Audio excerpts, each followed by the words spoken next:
네, 뉴스 분석 함께할 두 분 소개하겠습니다. 구자홍 동아일보 신동아팀 부장, 그리고 김열수 한국군사연구원 안보전략실장입니다. 어서 오십시오. 네, 트럼프 대통령이 현지 시간 6월 20일 오후 10시 백악관에서 이란에 대한 군사작전에 관련한 대국민 연설을 했습니다. 먼저 듣고 이야기 나누겠습니다. Tonight I can report to the world that the strikes were a spectacular military success. Iran's key nuclear enrichment facilities have been completely and totally obliterated. Iran, the bully of the Middle East, must now make peace. If they do not, future attacks will be far greater and a lot easier.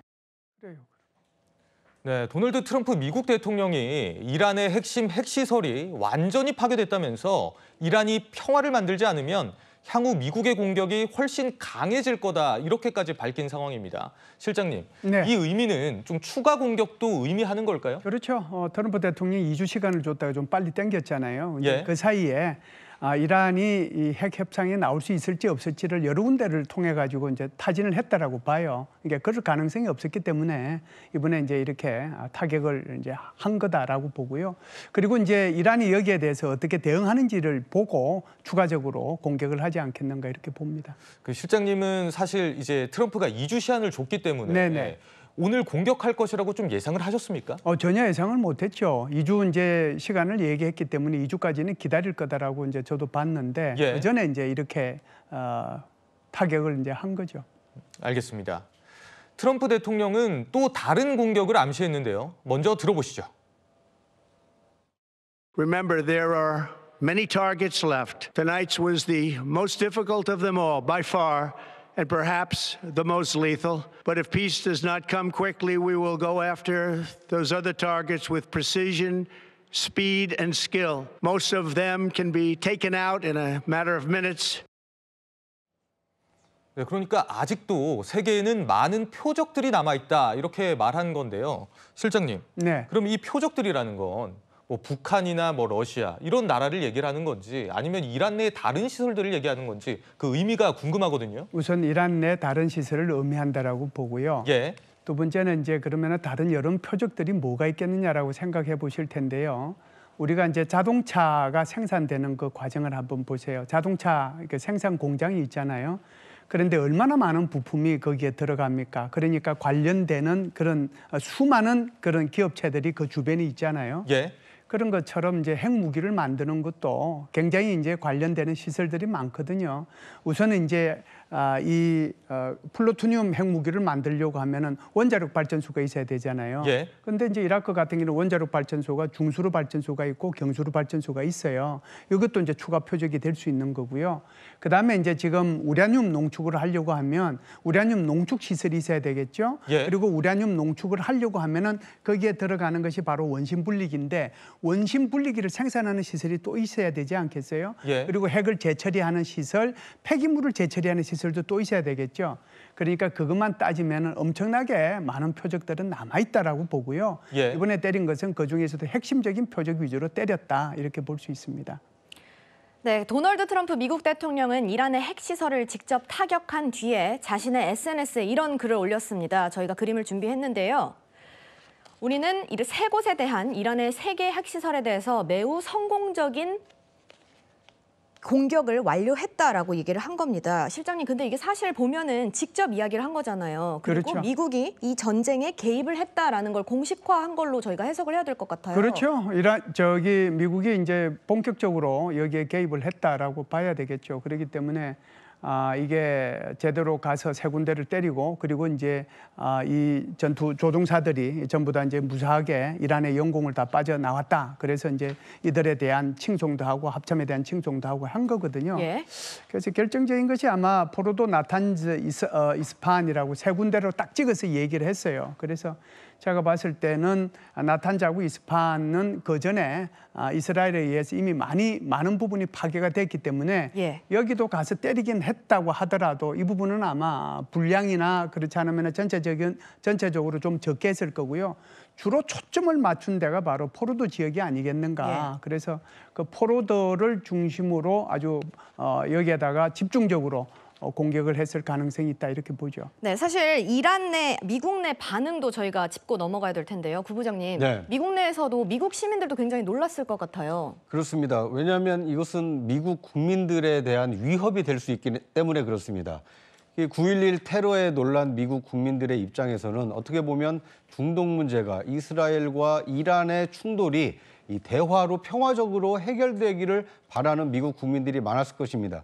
더더군다나 지금 트럼프 대통령이 군비 확장에 대한 것에 대해서는 굉장히 좀 부정적이지 않았습니까? 그럼에도 불구하고 이 군사적 이 개입을 직접 함으로써 사실상 이 참전국이 됐기 때문에 앞으로 소요되게 되는 이 더 많은 예산 이런 거에 대한 부담이 미국민들의 부담으로 돌아올 가능성이 크기 때문에 이게 단기전으로 뭐 이렇게 한번 때리고 대화로서 해결이 된다라면 다행이지만 이게 소모전으로 확전된다라면 미국 그리고 미국민들이 져야 될 부담도 훨씬 커질 수 있기 때문에 상당히 많은 미국 국민들도 예의주시하고 있다 이렇게 볼 수 있을 것 같습니다. 네, 트럼프 대통령은 또 트루스 소셜에 이런 글도 올렸습니다. 포르도는 끝장났다라고 얘기를 한 건데요, 실장님. 이 포르도가 굉장히 평소에 이스라엘한테 타격을 덜 받았던 지역이다라고 말씀을 해주셨는데 여기 어떤 게 있기 때문에 미국이 직접 집중 타격을 한 걸까요? 포르도가요. 그냥 우리가 포르도 그러면 지역을 얘기하는데 이게 포르도 산이에요. 예. 산 이름이 포르도고요. 이게 이제 이렇게 한 950m 정도 되는 산이거든요. 그 지하에 이제 여기에 포르도의 핵심적인 이제 우라늄 농축 시설이 들어가 있거든요. 예. 한 5,000기의 이 원심 분리기가 가동되는 그런 곳이에요. 그런데 지금 이제 말씀하신 것처럼 이 포르도 지역은 완전히 이제 콘크리트로 돼 있을 뿐만 아니라 위에는 이제 완전히 그 암석으로 돼 있거든요. 그래서 지금 저쪽으로 가서 이제 타격한 것이 B2 스텔스기 저 지금 이제 화면에 나오고 있는데 예. 저기서 때릴 수 있는 것이 바로 이제 그 때릴 수 있는 것이 지금 GBU 57이잖아요. 예. 그 GBU 57이라는 벙커 버스터가 60m밖에 못 들어가요. 네. 그러면은 저기에 시설은 어떻게 돼 있냐면은 지하 80에서 100m까지거든요. 그러면 지하 60m밖에 못 때리면 그전은 못 들어가잖아요. 예. 그렇기 때문에 이제 트럼프 대통령이 모든 것을 거기에 다 쏟아 부었다라고 얘기를 했거든요. 그 얘기는 한 발 때린 데다가 또 때리고 또 때리고 또 때리고 또 때렸다는 얘기예요. 지금 이제 나오는 이 보도에 의하면은 저기에 동원된 스텔스기는 아마 6대 정도가 되는 것 같고요.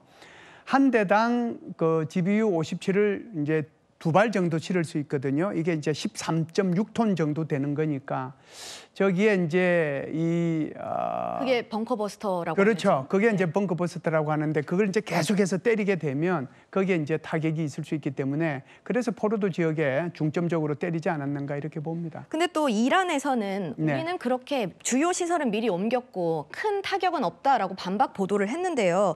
실장님께서 보시기에는 얼마나 이게 파괴가 됐을 거라고 보십니까? 지금은 이제 그것이 왜 트럼프 대통령이 2주를 안 기다리고 먼저 때리느냐 하는 질문하고 바로 연관이 돼 있습니다. 네. 그래서 2주를 있다가 이제 때린다고 그랬잖아요. 그런데 이제 갑자기 때렸단 말이죠. 그 말의 의미는 아마 이 지역에 있는 이런 이미 만들어진 이런 핵물질들을 다른 데로 옮기기 위한 시간을 벌어줄 수 있는 거거든요.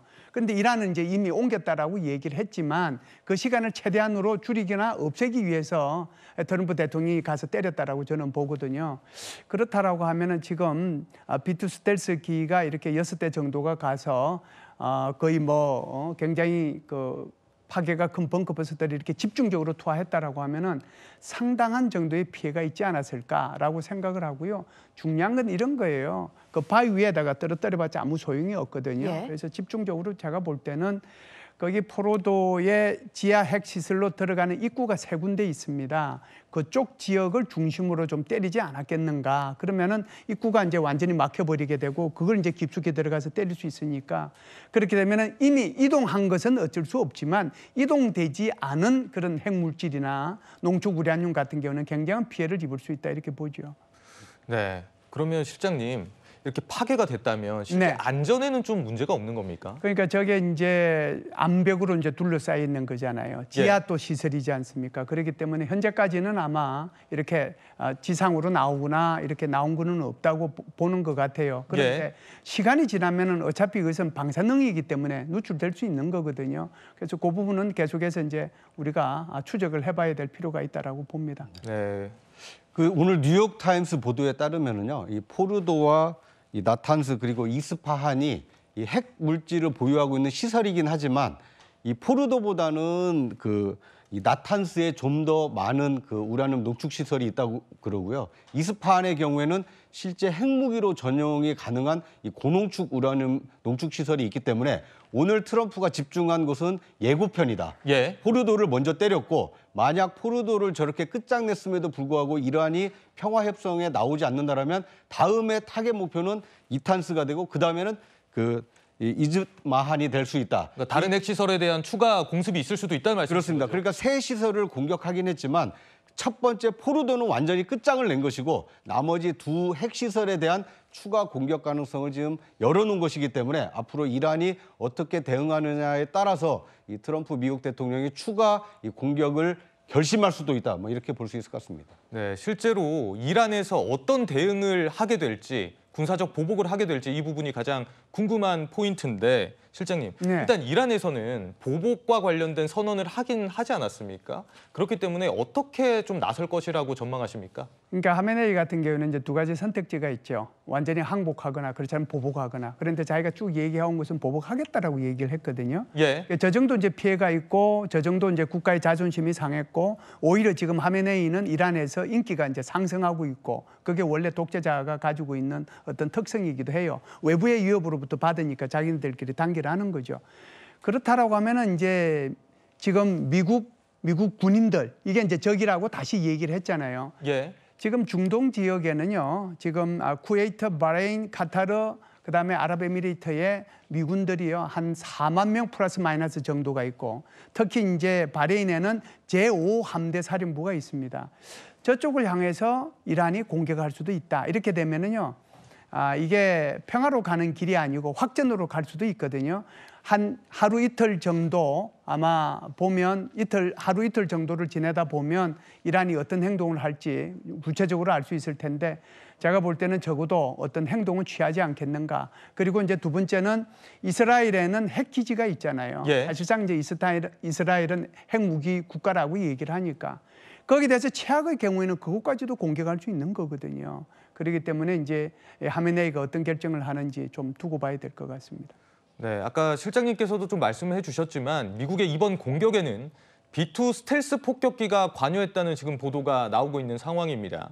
지하 시설을 초토화하기 위해서 지금 그림 보이시죠? 80에서 90m 지하에 있는 저 포르도 핵시설을 타격하기 위해서 일종의 벙커버스터 B2 스텔스기가 사용이 됐다. 이런 보도들이 지금 나오고 있는 상황인데 어쨌거나 이제 실장님 가장 궁금한 부분은 네네. 이 미국에서 이란을 공습함으로 인해서 특히 우리나라 같은 경우에는 북한의 대응, 북한의 반응이 가장 궁금한 거 아니겠습니까? 앞으로 네. 좀 어떻게 될 거라고 전망하세요? 아마 김정은도 지금 미국이 이라크에 저렇게 개입한 것을 보면서 상당히 복잡한 생각을 가질 거예요. 그래서 아마 두 가지의 상반된 생각을 가질 텐데요. 하나는 2017년도에도 사실상 북한이 화성 15형을 발사하고 난 뒤에 핵무기가 완성됐다고 얘기했을 때 예. 미국이 동해에 항공모함 몇 척을 이렇게 띄웠거든요. 그래가지고 이제 완전히 굉장히 이제 압박을 가했던 그런 일이 있고 그것 때문에 이제 사실상 북한이 2018년도 평창 동계올림픽을 핑계로 해가지고 남북 정상회담, 북미 정상회담 으로 넘어가서 그 위기를 극복한 적이 있어요. 예.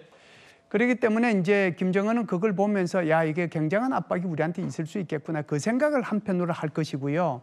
다른 한편으로는 절대로 핵 협상에 나가지 않겠다. 지금 이제 이란이 아직은 이제 핵무기를 가지고 있지 않기 때문에 미국이 이란을 때린 거 아니냐. 만일 내가 다시 핵 협상에 나가게 되면 거기서 협상이 또 잘못되고 그러면은 미국이 우리한테 때릴 수 있지 않겠는가. 그러면은 나는 절대로 비핵화 회담에 나가지 않겠다. 나의 예. 든든한 뒷배는 바로 러시아가 있기 때문에 더더욱 나갈 필요가 없다. 그런 생각을 동시에 하지 않겠는가 그런 생각을 해요. 실장님, 저는 이 이슈를 지켜보면서 이게 네네. 가장 궁금하더라고요. 이렇게 굉장히 큰 나라들이 강대국들이 들어가서 타격을 하는 거를 보면은 이게 3차 대전으로 발발하지 않을까 이런 걱정이 드는데 그건 어떻게 전망하십니까? 제가 볼 때는 뭐 3차 대전까지는 금방 이렇게 발전되지는 않을 것 같고요. 우선 이제 그쪽으로 발전하려고 하면 중국과 러시아가 이제 직접적으로 개입을 해야 되는데 중국은 조금 방관자적인 입장이고 러시아가 개입을 해야 되는데 러시아도 코가 석자입니다. 그렇기 때문에 오히려 러시아는 이 기회를 이용을 해서 어제 푸틴 대통령이 우크라이나는 원래 러시아 땅이다라고 얘기했던 것처럼 오히려 우크라이나를 더 확보하기 위한 그런 노력에 아주 절호의 기회로 삼지 않을까 예. 그런 생각을 저는 개인적으로 해요. 그래서 3차 세계대전으로 발전하기에는 아직은 한계는 있다 이렇게 봅니다. 네.